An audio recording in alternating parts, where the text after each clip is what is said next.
got something I want to say. It's going to take about a minute. Oh, okay. Got it?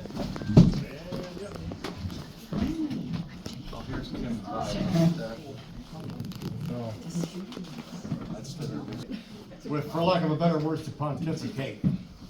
And not to tell you anything that you don't know, but to bring to the forefront of your thoughts for the day, on this day. Because on this day, 23 years and 4 hours ago, people were arriving at work, enjoying their first cup of coffee, and starting their computers for their day's endeavor. The police were arriving at their district, the firemen at their firehouse, and people traveling on planes,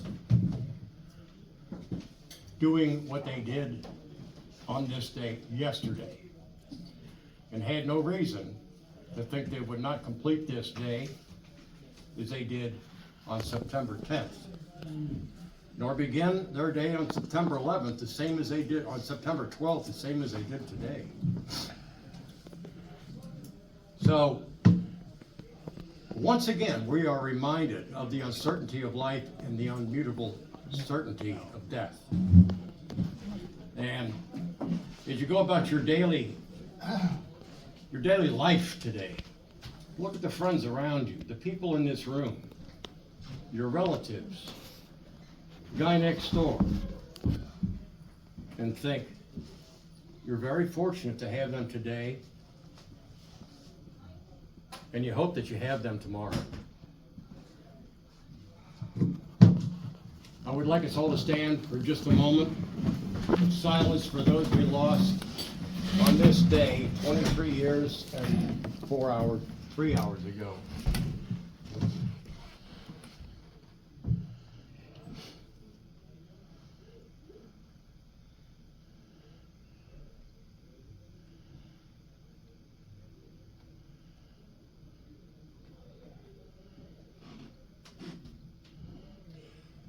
While we're all standing, would you please join me in repeating the Optimist Creed, followed by a prayer by John. Would you give us one?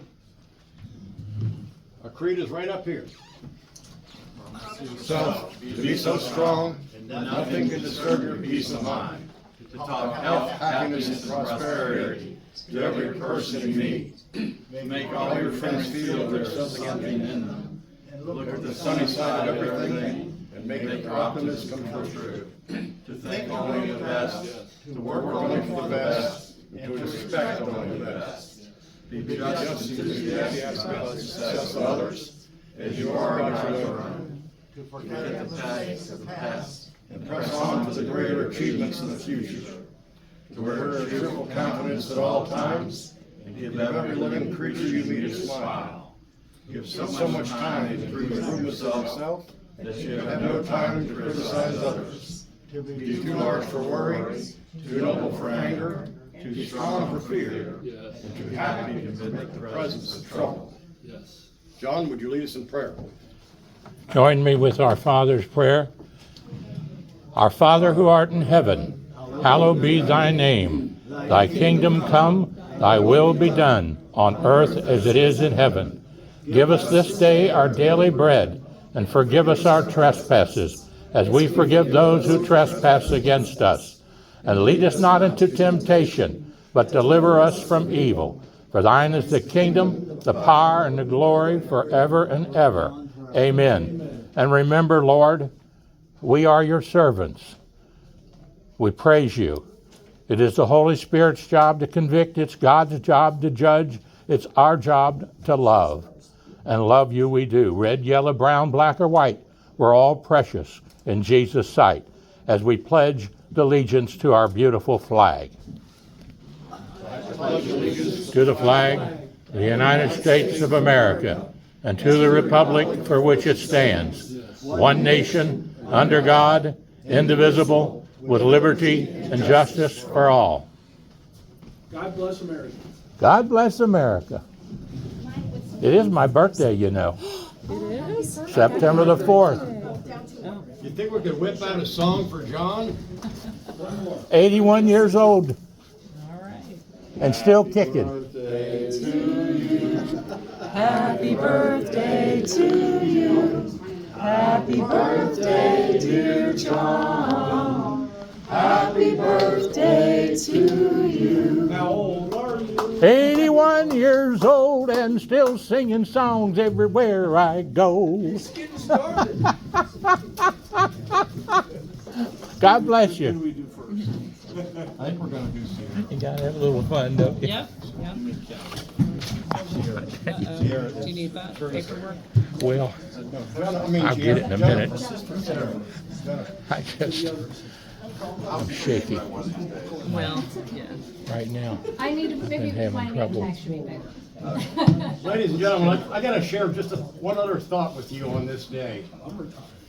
Some years ago, my wife and I had a convenience store on Main Street, and the mail girl was a very cheerful, bright girl, and always friendly and smiling. And They've got it. I don't have the she came in one day with her mail, and she was not her usual self. And I even asked her, I don't remember her name, it's a shame, because she was a very sweet person.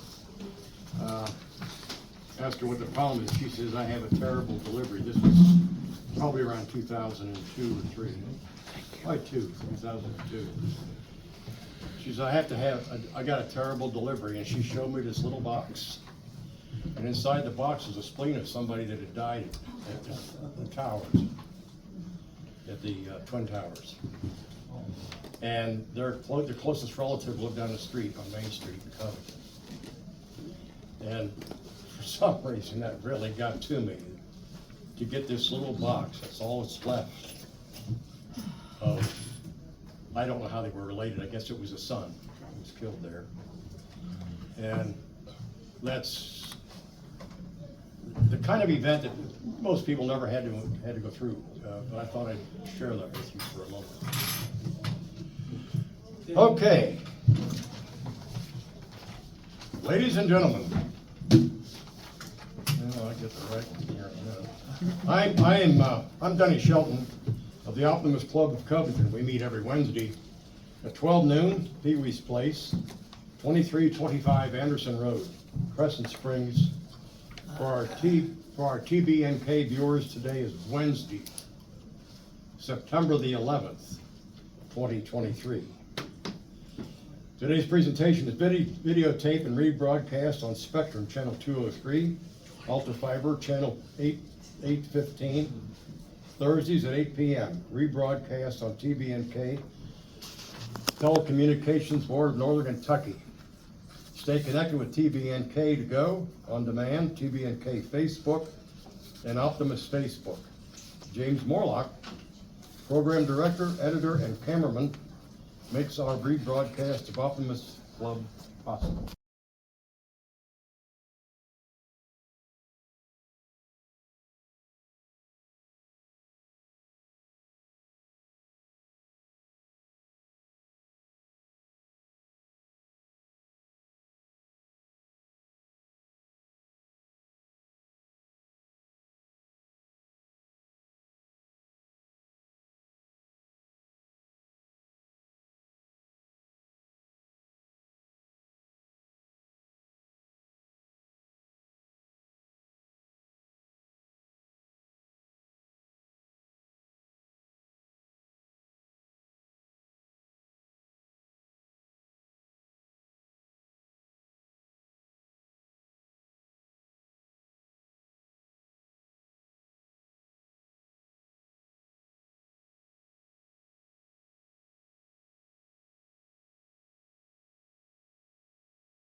Do that all again? Yeah, you gotta do that all again, yeah. It's a separate program. This. Ready? Welcome, my Optimist friends. My name is Denny Shelton of the Optimist Club of Covington, Kentucky. We meet every Wednesday at 12 noon at Pee Wee's Place at 2325 Anderson Road, Crescent Springs, Kentucky. For our TBNK viewers, today is September the 11th, 2024. Today's presentation is videoed and rebroadcast on Spectrum Channel 203, Ultra Fiber Channel 815, Thursdays at 8 p.m. Rebroadcast on TBNK, Telecommunications Board of Northern Kentucky. Stay connected with TBNK to go. On demand, TBNK Facebook and Optimist Facebook. James Morlock, Program Director, Editor, and Cameraman, makes our rebroadcast of Optimist Club possible. I'd like now to introduce the person who will introduce our speaker, Dan Humphrey. Thank you, Denny. So I've known our candidate and our state rep for a long time. And I've known her extended family my entire life. The Moser family, if you live in Kenton County, you know the Moser family. And my dad was friends with the Moser family, and it was almost like an extended family as part of my family. So I've known Kim for a long time. It's my pleasure to introduce her today. I'm gonna put my glasses on to read this, is that okay? Yep. So Representative Kimberly Moser has served consecutive terms in the Kentucky General Assembly. This is the 64th House District that we're talking about. She was elected in 2016. She serves as the chairwoman of the House Health Services Committee, which has jurisdiction over matters relating to the delivery of all health services and child welfare. She also serves as a member of the Elections and Constitutional Amendments Committees and Judiciary and Transportation Committees. Representative Moser has gained national recognition for her dedication to enacting common sense solutions and comprehensive policy. Just a few examples of the more than 40 pieces of legislation which she has championed includes prohibiting the use of tobacco products, including e-cigarettes on school property, the Mental Health Parity Act, addiction and reentry system reforms, the Department of Public Health transformation, and a statewide system of navigation to improve access to health care through community health workers, biomarker testing, and the Lung Cancer Screening Act, which has moved Kentucky to number 2 in the nation for early detection of lung cancer. Most recently, her maternal health act to support mothers and babies passed and has been signed into law. She has addressed the healthcare worker shortage in many areas and established the Kentucky Center for Cannabis Research. Moser is a tireless advocate for healthcare and criminal justice reform through the system changes. In addition to her legislative duties, she serves as the chair of the American Legislative Exchange Council, National Criminal Justice Task Force, and the National Council on State Legislatures, HHS Vice Chair. She serves on the board of the Diocesan Catholic Children's Home of Northern Kentucky and the Northern Kentucky Office of Drug Control Policy Executive Board. She is an NCSL Maternal Child Fellow, NCSL Opioid Fellow, Milbank Foundation Fellow, and was appointed to the Health and Welfare Committees of the Council on State Government and ALEC.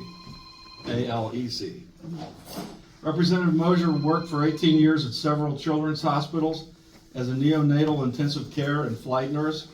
She is the founding director of the Northern Kentucky Office for Drug Control Policy, where she served as the executive director. She served as the national president of the American Medical Association Alliance and president of the Kentucky Medical Association Alliance. She has received numerous awards and recognitions for her community and legislative work. She earned a BSN from Spalding University and completed graduate work in architecture at the University of Kentucky. Moser and her husband Neil, a pulmonologist and critical care physician, have been married for 39 years and reside in Taylor Mill.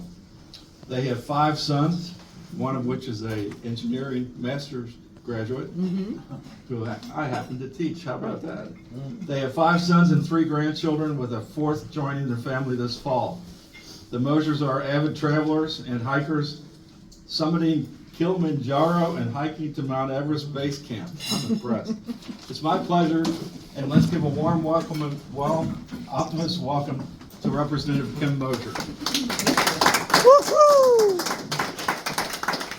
thank you, Dan. Thank you, Denny, for having us, both of us today. I really appreciate this opportunity as always. And of course, special thanks to TBNK for televising this and giving our citizens an opportunity to get to know us better and more fully engage in the legislative process. Thank you, Denny, for the reminder about the poignancy and the importance of always remembering what happened on September 11th. My prayer is, of course, for the unity that we felt that day and the days following, and that we saw throughout our nation. So, if we could get back to that, I think that we could really solve a lot of our issues.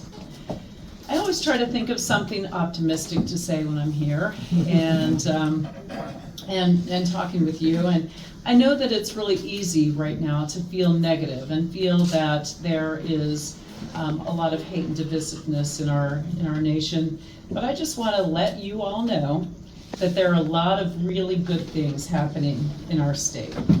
The Republican majority has spent a lot of time implementing policies that are really and truly moving Kentucky forward. Just ask our governor. He loves to talk about economic development and the business-friendly policies that are bringing businesses here and jobs. And I think sometimes just forgets that it was the legislature who put this into place. It's okay if he wants to take credit, but I think I just should let everyone know what really happened. We can be optimistic that our state leaders are leading with gratitude, and truly, we're blessed to live in this state, we're blessed to live in this nation, we're blessed to have an opportunity to be able to move Kentucky forward in really positive ways. Our leaders in Kentucky, I think we can optimistically say, are finding solutions that are ensuring public safety, financial security, and affordable groceries. We are looking at affordable housing. We have put in place and hopefully will even further strengthen our strong educational system, giving parents more options in how they educate their children.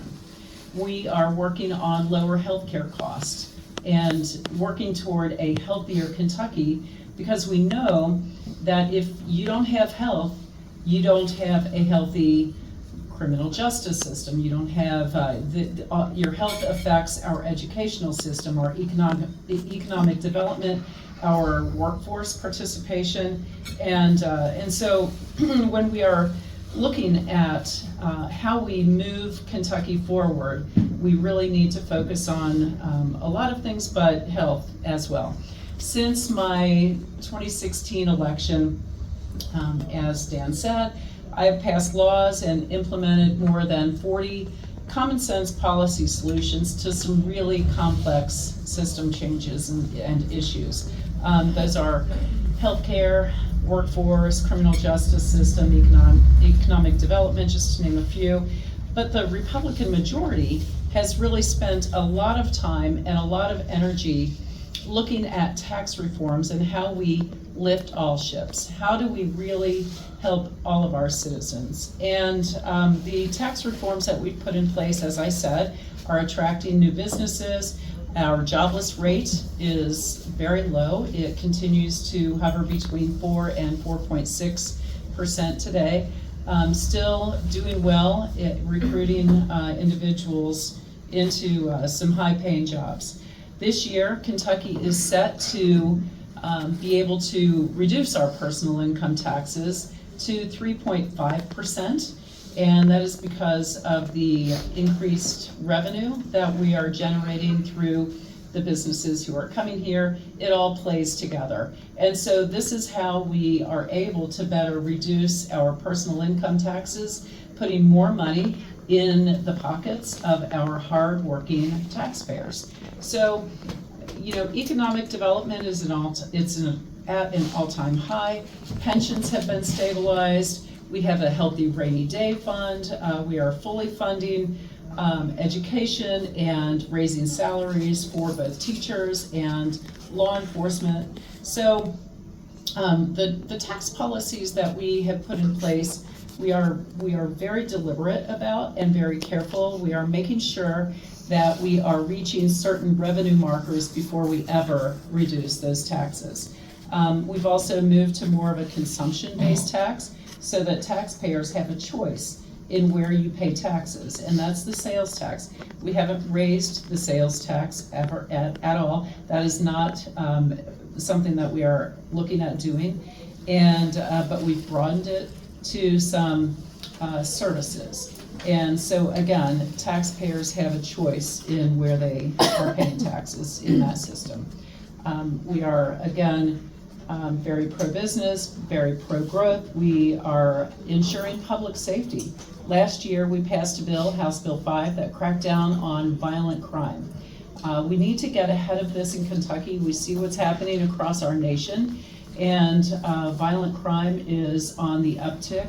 And so we needed to really make sure that we had policies in place and penalties that are targeting those violent criminals. Now, as Dan said, I chair the Criminal Justice Task Force for ALEC, so this is really all about being smart on crime. How do we look at low-level offenders and make sure that they are getting either the mental health treatment that they need or substance use treatment that they need, so that we don't have this cycle of relapse and recidivism, which is not only costing them their livelihood and their ability to parent their children and be a productive member of society, but it is costing taxpayers a lot of money.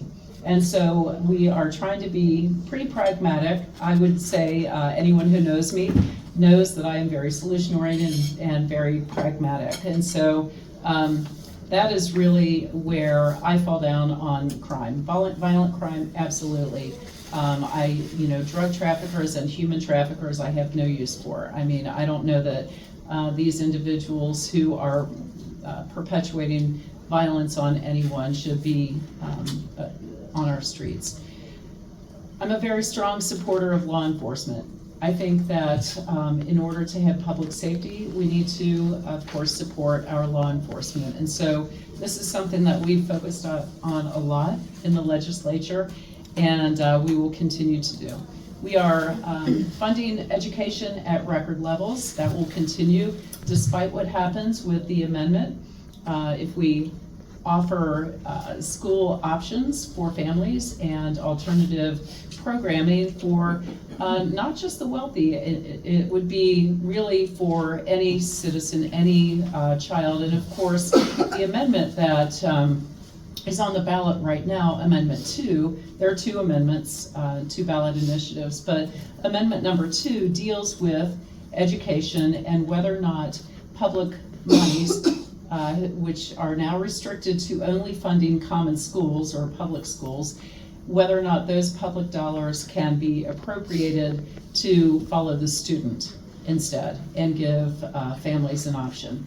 Now, that's all this amendment does. It doesn't actually impose or implement any sort of legislation. That would come later, like any other bill, and that is something that all of you could weigh in on. And I would be in favor of only implementing programs that we can really put guardrails around and make sure that we are funding the neediest students. The scholarship tax credit, for example, that we passed a few years ago that the Supreme Court threw out because they said it was unconstitutional, was geared toward low-income students. And so we can do that as the legislature, so we set the policy. So just keep that in mind when you're voting. You're not voting for actual school choice policies, but just the ability to have the legislature weigh in. Healthcare legislation, I think you covered a lot of what I have worked on in my bio, but just suffice it to say that I work a whole lot on improving access to care, whether that's through telehealth or community health workers. I'm always looking at better mental health care and substance use treatment. Having been the director of drug control policy, I put a whole lot of policies in place locally and really saw what was happening here in our region, and now that has expanded to a look at what's happening on a state level and even a national level. in the work I do. So I'm very interested in this area. I think that we have made huge strides. Our overdose rates are decreasing. We are one of only, I think, 3 or 4 states who had a significant decrease in our overdose rates. And so we're going to continue doing what we're doing, continue putting standards of care in place and making sure that the facilities who are coming to Kentucky are following those standards of care. Healthcare worker shortage. We have put in place loan forgiveness programs, a P3, a public-private partnership, which is a scholarship program. That allows private businesses, hospitals, for example, who would benefit from having additional healthcare workers should have a little skin in the game. And so that is creating a partnership. And I think that, it's fine to partially fund some of these programs, especially startup, but I don't think the state should be on the hook 100% for funding these programs. I think that private businesses are actually more than happy to participate. We have, I worked with a program out of UC Irvine to train new trainers, a psychiatric access program, which is a fellowship for primary care docs. I know that's a lot, but it's a way to better train our primary care physicians and providers, APRNs, throughout Kentucky on psychiatric care, because they are the ones who are seeing patients when they come in first. They can help avert crises and just deliver better health care. I'm also working on a collaborative care and integrated mental health program. So, if you follow legislation, you'll see that I'm working on that. And then I did mention telehealth. We talked about the lung cancer program lung cancer screening program that I was able to implement. Having Kentucky sitting at the #1 spot for lung cancer in the nation is not where we want to be. We know we have a lot of risk factors that Dan also mentioned I work on, but we have been able to really increase screening for Kentucky and bring better health care. And so it's a great position to be in to see what's happening on a state level and how we rank compared to other states. What are other states doing that's working? And that's part of what I do when I go to these conferences and network with people from around the nation. I can really see what's happening that we can perhaps bring to Kentucky. And I would be remiss if I didn't say that when I go to these national conferences, Kentucky is a leader.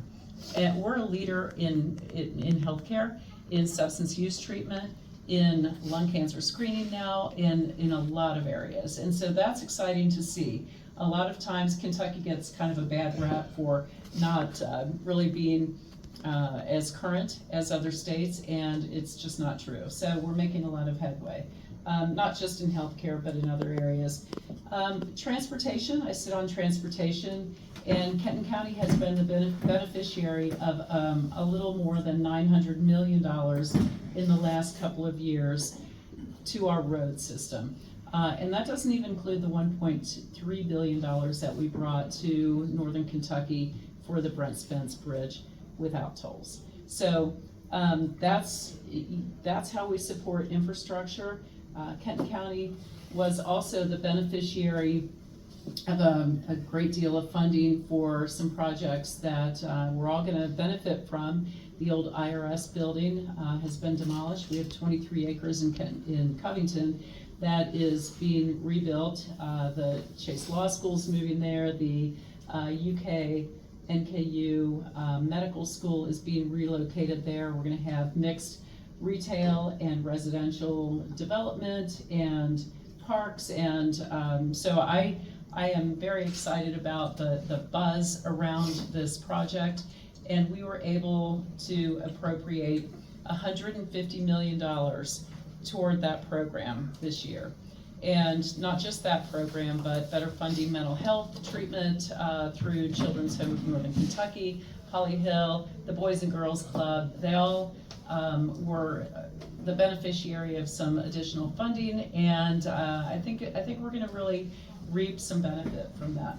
So I think I'll sit down now and let Dan come up and? We're going to take a short break. Okay. Thank you, Kim. Okay, thank you. And we'll be right back. Write your questions down on the file cards, and we'll be right back. You want to take a look at those real fast to see if there's a question you want to answer or not want to answer?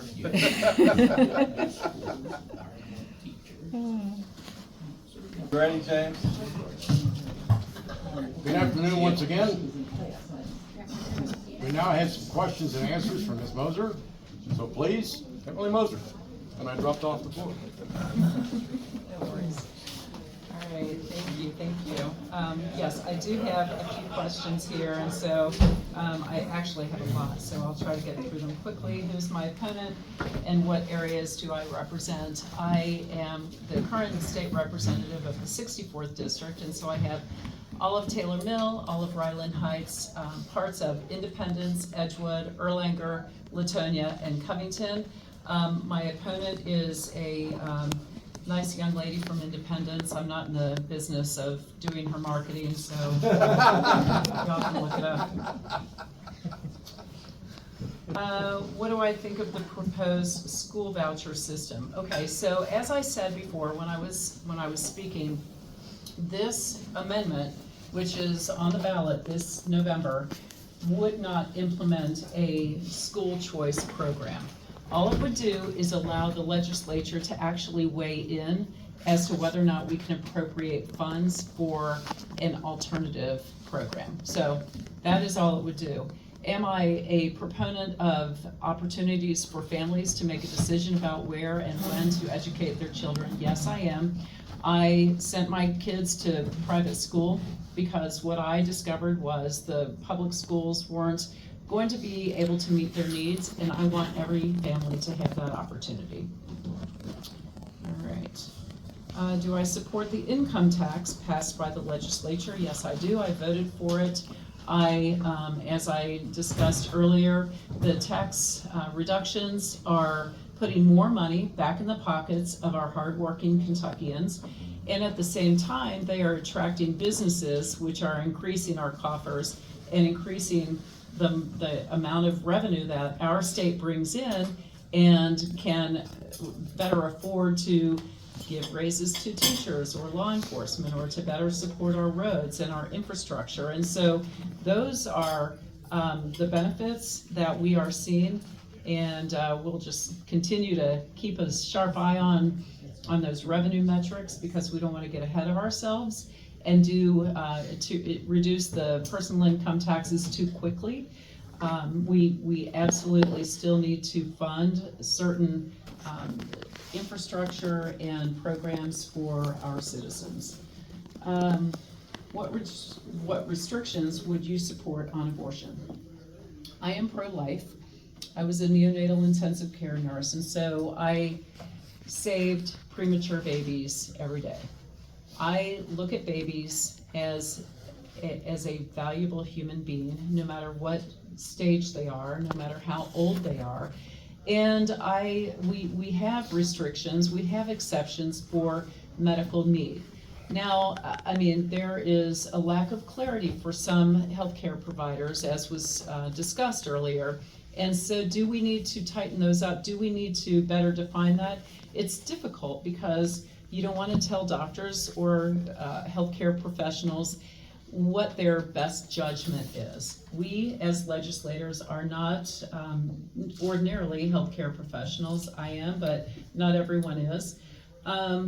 I think that we need to be careful about really outlining exactly the areas where we put those medical exceptions in place, and trust our doctors to make the best judgment.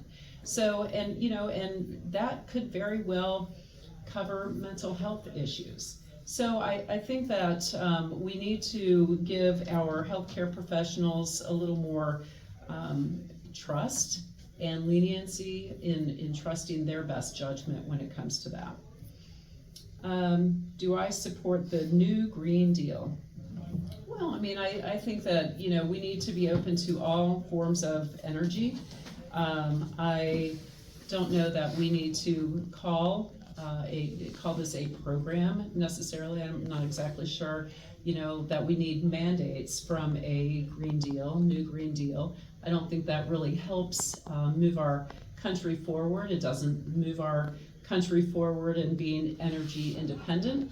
And I think that, whatever the Green New Deal is, I mean, if it includes alternative forms of energy and all of the above, absolutely. I did vote for the tax credit. Okay, during the debate last night, one of the candidates said that inflation is going down. As a citizen who's tight on cash, I don't believe this is true. What do I think? I would agree. I mean, groceries have increased by 40–50%. And I see it. You go to the grocery and you're leaving with, 3 bags of grocery and you've spent 3 or 4 times the amount that you have. I'm not seeing that inflation is coming down yet. I think that we can probably expect some last minute election reductions in the interest rate, for example. And that's fine. I mean, we do need a reduction in the rates to make housing more affordable, but I'm not seeing that inflation is necessarily really coming down, if that answers the question. So hopefully we can put some more fiscally conservative programs and policies in place that will affect inflation and make housing more affordable for our young people. We are really struggling right now. And yes, I would love to see a reduction in some of the restrictions around interest rates and inflation. Okay, Jeannine, we already talked about that. So I think, wait, where's your other one? Federalism. You talked a little bit about how the federal government is usurping the states' rights. And yes, that is true. I think that when we're talking about things like abortion, a national abortion ban is, first of all, not likely to pass, even if it were presented and proposed. But it's really up to the states to set their policies for their constituents, for their citizens. California is very different than North Carolina. It is very different from Kentucky and Alabama. I think every state has a reason for having policies that affect their citizens in place. So I hope that answered the questions. I am very happy to be here with you as always. I just look forward to continuing my work in the legislature. I really feel blessed to have the opportunity to make a difference when I can, while I can, and I think maybe we all have a window of time where we can dedicate ourselves to service, and that's really what I've tried to do. I am very interested in making Kentucky an attractive state to live, work, and raise a family, and that's really why I serve. Of course, I would appreciate all of your support on November 5th, and I just want to say that early voting starts on October 31st, so make a note of that. The last day to register to vote to any of your friends who might need this information is October 7th. We are doing some voter registration drives at Freedom Fest this Saturday. Put a little plug in for that. And Freedom Fest is going to be a great success. Lots of patriots there this weekend, and maybe y'all can come out to that. If not, if you ever need any help, if you ever have a question that you would like to discuss, I am always accessible. So I think everyone here probably has my cell phone. So, all right. Where is Thank the you. Freedom Fest? It is out at Eric Dieter's farm on Madison Pike in Southern Independence. Thank you for that question. All right. Okay. Thank you all. Thank you.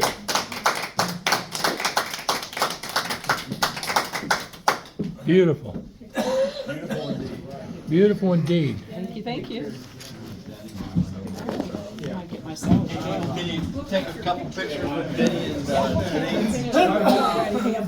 Yeah, no, but I need an update, that's right, yeah. Thank you. You did a great job. We're just gonna do one at a time, so we're not gonna do it together. So let's do Kim first. And then we'll do Right. Jenny? On the count of 3. 1, 2, 3. 1, 2, 3. So what's easier to learn? One more.